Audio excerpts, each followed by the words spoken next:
Hello, and welcome to our program, Where God Weeps, a program where we speak about the situation of the suffering and persecuted church around the world.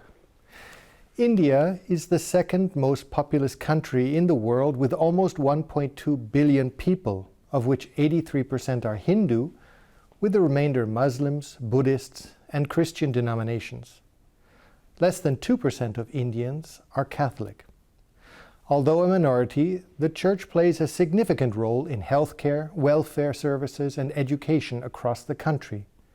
The majority of Indians which have converted to Christianity are from the lowest level of India's caste system, the Dalits and the tribals. To tell us more about the Catholics in India, it is my pleasure to be speaking with Bishop Allwyn D'Silva, the Auxiliary Bishop of Mumbai, India.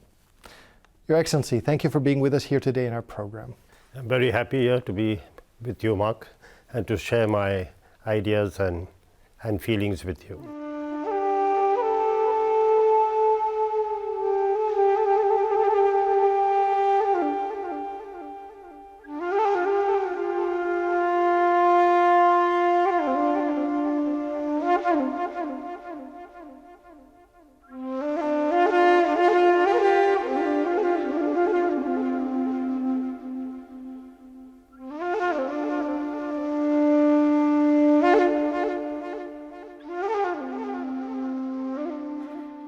Your Excellency, I jump right in.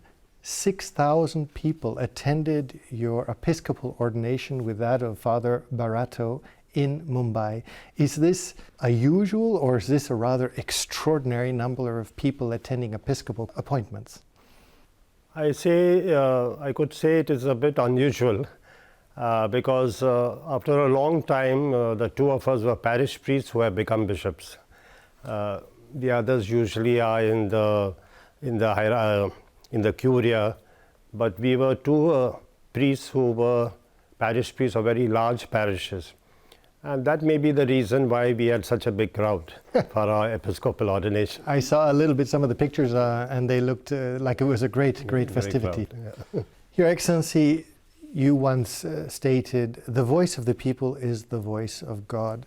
What did you mean by this statement, and how has this statement driven or guided you through your vocation? Yeah, when I became a priest, we were told that in one hand you have the Bible, which is the Word of God, and in the other hand you have the newspaper, which speaks to you about also the Word of God. And in St. Matthew's, it is written that Jesus tells his people, you know how to read the signs of the times regarding the weather, but you do not know how to read the signs of the times, the things that are happening around you. And Vatican Council was trying to explain this word, signs of the times. And it came up with this sentence, the voice of the people is the voice of God. So the signs of the times is around us, and we have to listen to the cries of the people, because in Exodus also we see that Yahweh heard the cries of people, Yahweh knows the cries of people, and Yahweh sees the cries of people. So that inspired me throughout my priestly life. An inspiration towards the poor, or an inspiration to what direction was it that most appealed to you? Social injustice. I say this because I know that over the last 20 years you've been very heavily involved in social justice issues, particularly with prisoners and inmates, to which I want to come back a little bit later, but also with regard to the issue of care for creation. In fact, I understand that this is your Episcopal motto, care for creation. Is this how you felt this was guiding you, the voice of the people, in terms of these areas of the work and the life of the Church? I will say that after 4 or 5 years of my priesthood, I had a group of friends, or priest friends, and we used to meet constantly and reflect on the realities in the world. And that used to inspire me. And in my 43 years as a priest, about 21 years I've spent in the slums, working with the people in the slums. And I used to see their suffering, and I used to see how they were unjustly treated. and that slowly inspired me to follow this call. I want to touch briefly the question of the prison work that you did, because it was not only the question of the slums, but also the dramatic situation, if I might put it in such words, of the prison system in India, and particularly in Mumbai, where you are. Can you give us a little bit an understanding of the conditions of what it means, the prison life in India, and what was your work, and how did you try and affect change within the prisons? So in India, in the whole of India, we have the prison ministry. And in various states, we have groups of volunteers who go to the prison. Now, the situation of prisons in India is pathetic, because as you said in the beginning, we have such a large population and we have few prisons. So, most of our prisons are overcrowded. So, in a room where only about 10 can sleep, you have about 25 people sleeping. So, that is one condition, overcrowding. Secondly, people don't have the money to be bailed out. So, they are just lying in the prison there, and just waiting. Since they are poor.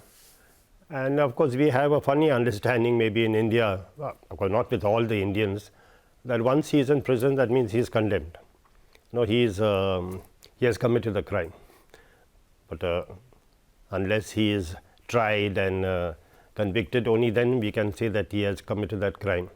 So, one Sunday in the year, that's in the month of August, we have a prison ministry Sunday. And this year the theme was, "You are not alone."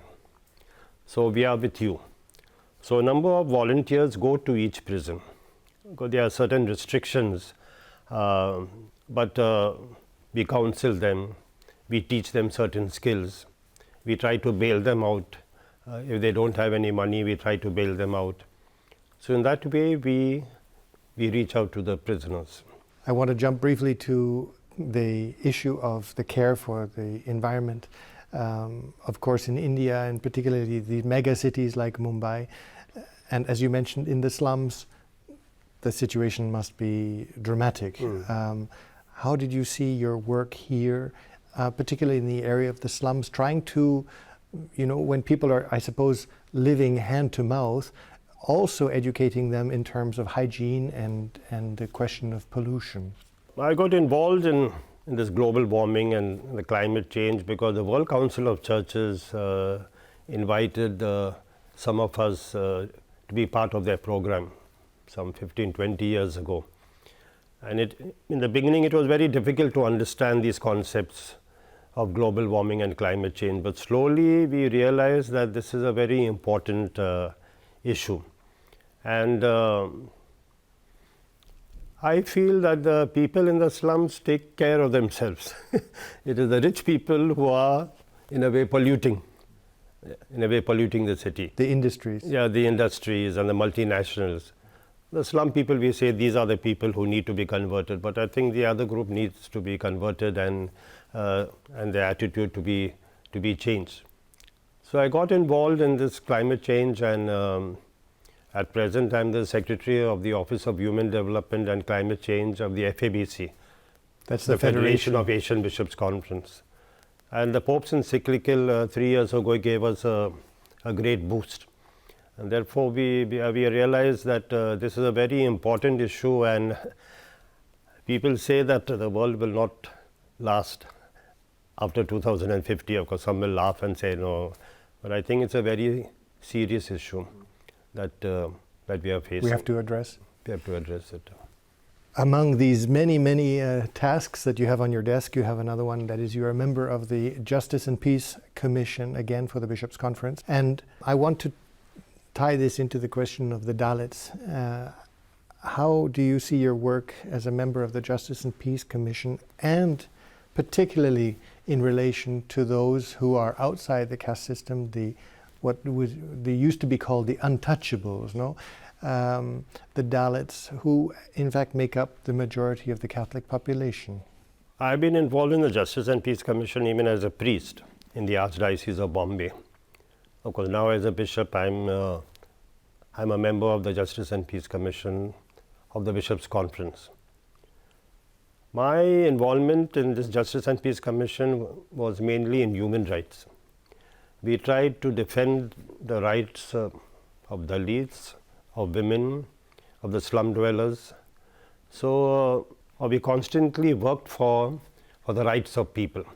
And especially, of course, in Bombay, I'm not faced with this problem of Dalits, because Bombay is a cosmopolitan city, and but in other parts of India, the Dalits have still not sort of got their rights, because and also, sorry to say also, but the church is lagging behind.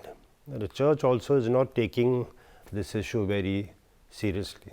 If you could just in 2 words explain to us what we understand by Dalits, and then secondly, why is it that such a large proportion, I believe between around 60%, let's say roughly, of the Catholic population derives from this particular group?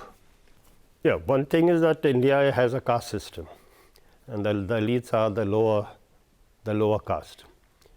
And in a caste system, in a hierarchy, the top people will not allow the lower people to come up in life. These Dalits and the lower caste found hope in the church, because the church was educating them, the church was empowering them, and therefore in some way or the other they responded to the church. And therefore that's why we got a number of people in the Catholic faith from the Dalits and from the tribals and from the indigenous people. Because since society had neglected them, the church gave them hope and stood by them.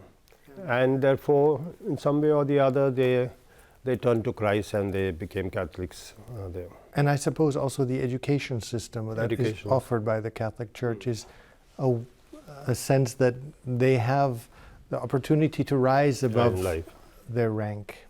Your Excellency, we're going to take a moment and watch 3 films of 3 Dalit women, Asha, Bita and Sweta, about the lives of these women in northern India and the challenges that the Dalits face.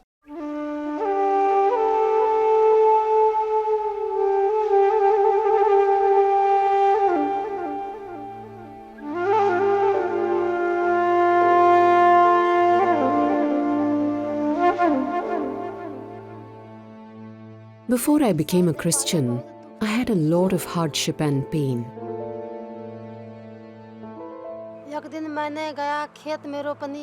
One day, while working in the fields, a catechist walked up to me and gave me a Bible.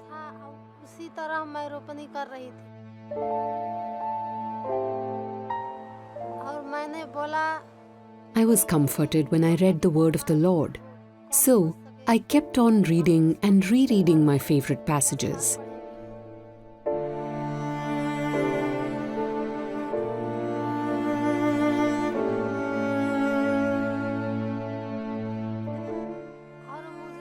My husband, when he saw my enthusiasm, scolded me and asked why I was bringing this into our home. The Gospel said that Jesus died for us on the cross. I felt that I am also ready for that. My sacrifice and my hardship is what I offer to God, even if others will ridicule me.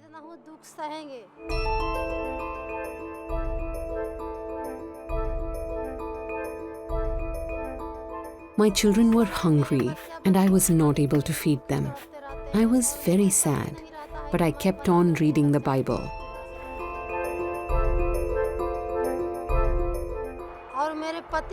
My husband became sick, so I kept reading the Bible. I believed in the power of the gospel. After several days, my husband became well again, and I managed to cook some food for my children.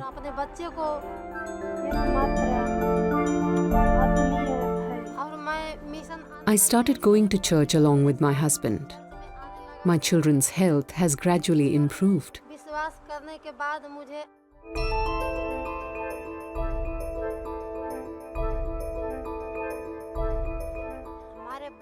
The people in my village tell me to leave the church. I will not leave my faith.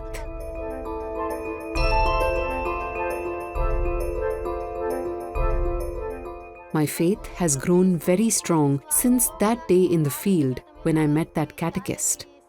Even if someone were to threaten me with harm or even death, I would not leave Jesus.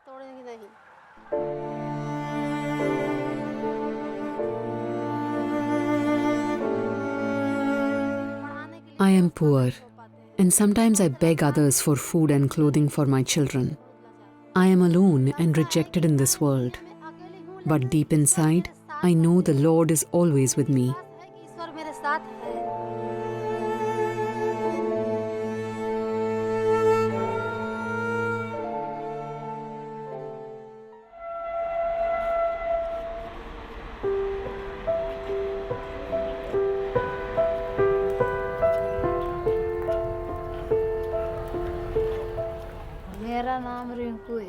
My name is Asha. I have 3 daughters and 1 son. I was married at 15 and came to this village with my husband. My life is not easy. I have to struggle a lot. I could not go to school because my family was very poor. My husband does odd jobs like painting and whitewashing. I work in the fields doing manual farm labor.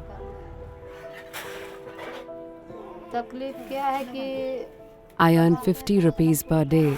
With that amount, I'm not able to look after all the needs of the house. Should I buy salt and rice for my family? Or should I send my children to school?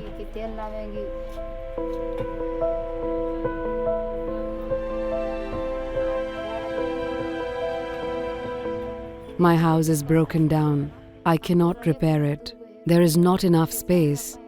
When it's raining, I'm not able to cook. The roof is leaking. The children go to bed hungry.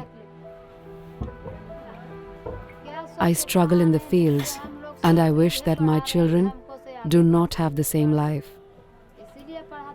That after their studies, they become someone great.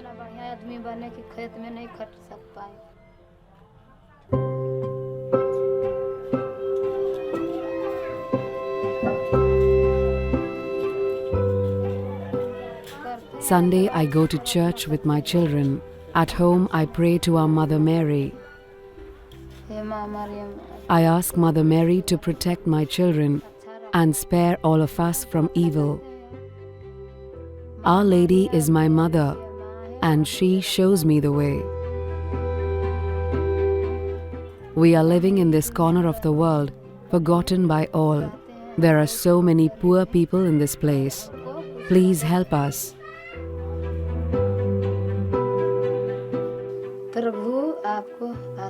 God bless you all.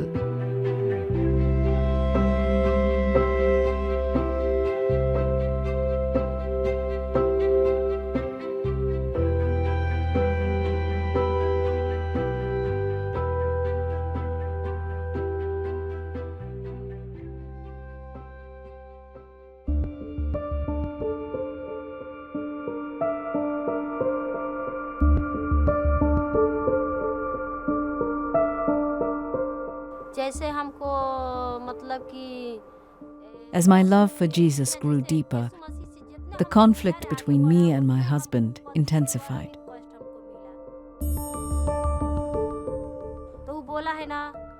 I attended Mass every week. Soon enough, my husband became suspicious.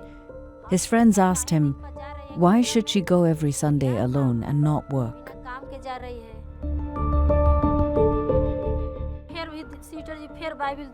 He told me that Jesus will not stay in our house. Then he tore apart my Bible. I felt like my life had been destroyed. The Bible means so much to me.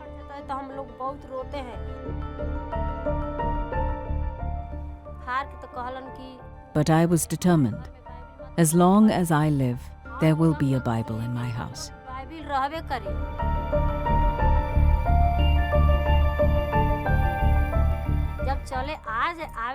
One time, as I was getting ready to go to church, my husband came with an iron rod and hit me several times.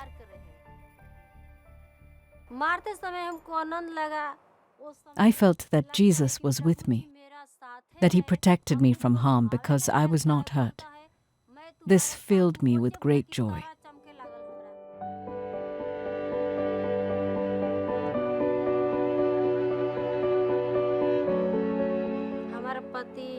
My husband did not know what it means to be a husband, and I did not know what it meant to be a wife. We did not know the meaning of love. I prayed for my husband every day and cried to God for help. Despite the fact he has hurt me and sinned, you, my God, have joined us in marriage. We cannot separate from each other.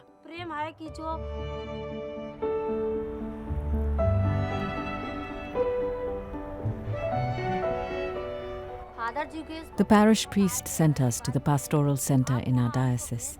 There we learned that marriage is a holy relationship of three persons: husband, wife, and God.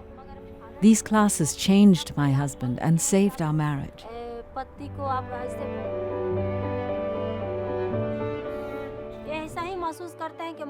If I had no struggle in my life, today I would not know Jesus and that He came to save us.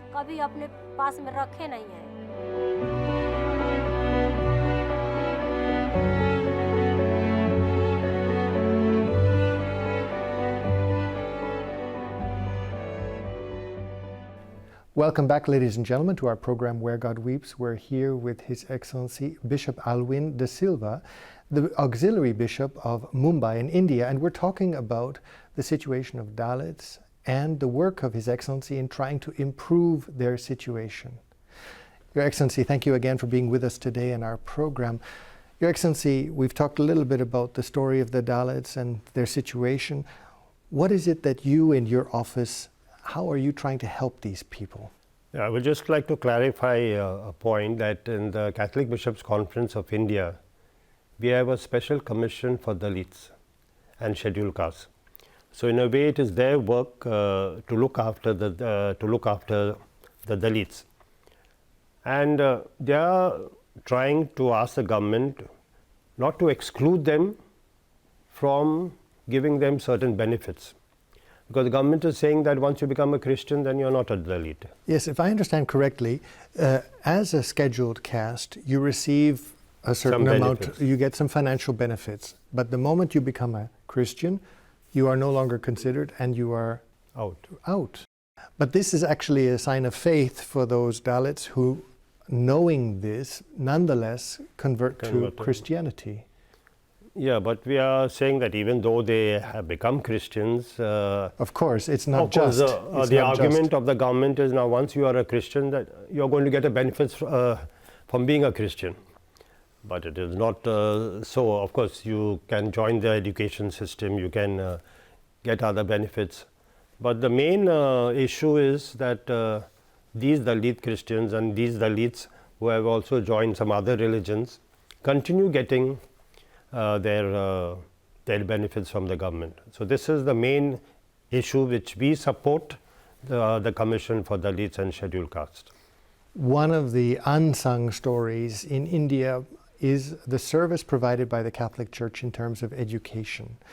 I believe that over 90% of the students in the Catholic schools are in fact Hindus and Muslims. Nonetheless, Catholic Church runs 20-25% of all the schools in India, which is an extraordinary number. My question to you is, how important is education to the future of the country, to the young people, and particularly to the living together between Hindus, Muslims, and Christians? So the Church has played a tremendous role in educating especially the tribals and the Dalits and people in the rural area. So they have really benefited from the education system. Because the government has no schools in those areas? They don't have proper schools. Whereas in the city, now a number of international schools are being built. So people go to any school in the cities. But in the tribal area, in the villages, in other places which are poor, the Church has played a very important role, and it is because of their schools that people have got the education. Because now things are improving a little bit, but in the past the Catholic schools played a very important part. And what about the living together? Yeah, so that is another Fruit, if you will. fruit which we are thinking about, that if you want interreligious dialogue, if you want people to live together, the school is the best place.